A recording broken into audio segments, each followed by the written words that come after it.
Cédric Auger est le nouveau chef du Moulin Fourré, un restaurant situé dans un écrin de verdure à quelques kilomètres de Bernay.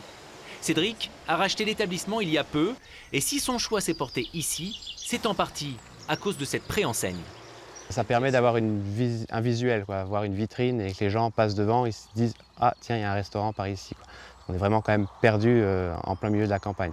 J'ai visité plusieurs établissements en campagne où justement c'était pas bien indiqué, où on a eu du mal à se retrouver et c'est pour ça qu'ils vendent parce qu'ils n'y arrivent plus à faire du monde. Une chance, car ces préenseignes sont en voie de disparition.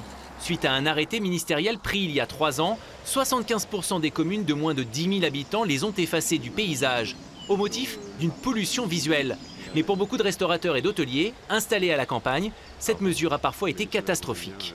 La perte de chiffre d'affaires chez nos professionnels, autant sur le département de l'Eure que sur le plan national, est estimée. On a fait un audit chez tous nos adhérents, donc quelques 33 000 professionnels. La perte de chiffre d'affaires s'évalue entre 25 et 45%. Et parfois, certains sont même obligés de fermer. Pour pallier l'absence des préenseignes, des maires ont mis en place une signalétique plus discrète, un moindre mal, mais beaucoup ne le font pas. Dans un bourg, un fonds de commerce, restaurant, hôtel ou autre, ça fait vivre son petit village.